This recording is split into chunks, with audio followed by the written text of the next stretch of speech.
Every day, Sir Topham Hatt came to the station to catch his train.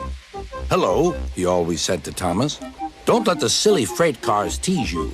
Remember, you have an important job as a special helper in the train yard."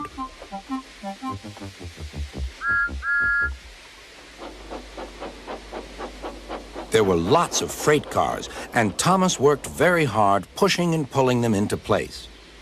There was also a small coach and two strange things his driver called cranes.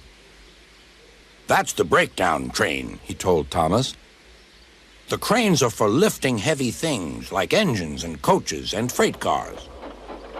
One day, Thomas was in the yard. Suddenly, he heard an engine whistling. "Help! Help!" A freight train came rushing through much too fast. The engine was James, and he was frightened. His brake blocks were on fire. "They're pushing me! They're pushing me!" he panted. "On! On!" laughed the freight cars, still whistling, "Help! Help!" Poor James disappeared. "I'd like to teach those freight cars a lesson," said Thomas the tank engine. Soon came the alarm. "James is off the line! The breakdown train! Quickly!" Thomas was coupled on, and off they went.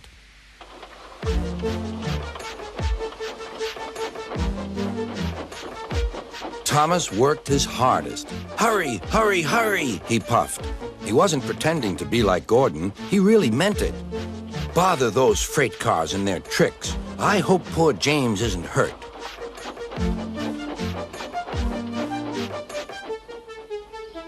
James's driver and firemen were feeling him all over to see if he was hurt.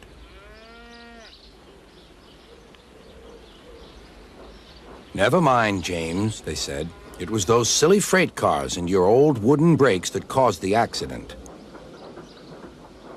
Thomas pushed the breakdown train alongside. Then he pulled away the unhurt freight cars. "Oh dear, oh dear," they groaned. "Serves you right, serves you right," puffed Thomas. He was hard at work, puffing backwards and forwards all afternoon. "This'll teach you a lesson, this'll teach you a lesson," he told the freight cars. And they answered, "Yes, it will, yes, it will."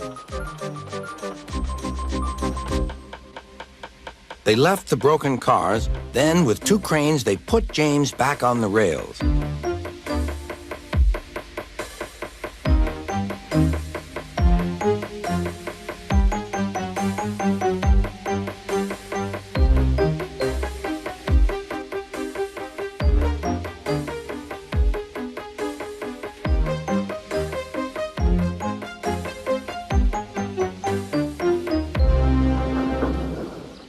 He tried to move, but he couldn't, so Thomas helped him back to the shed.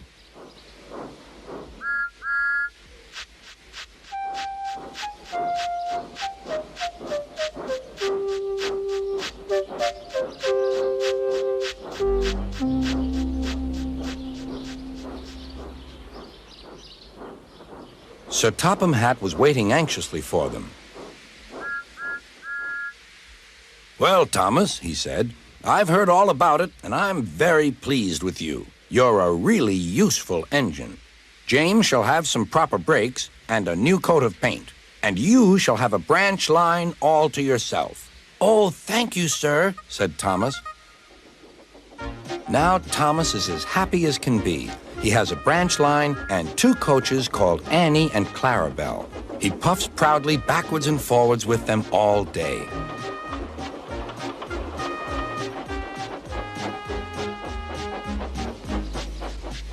He is never lonely. Edward and Henry stop quite often and tell him the news.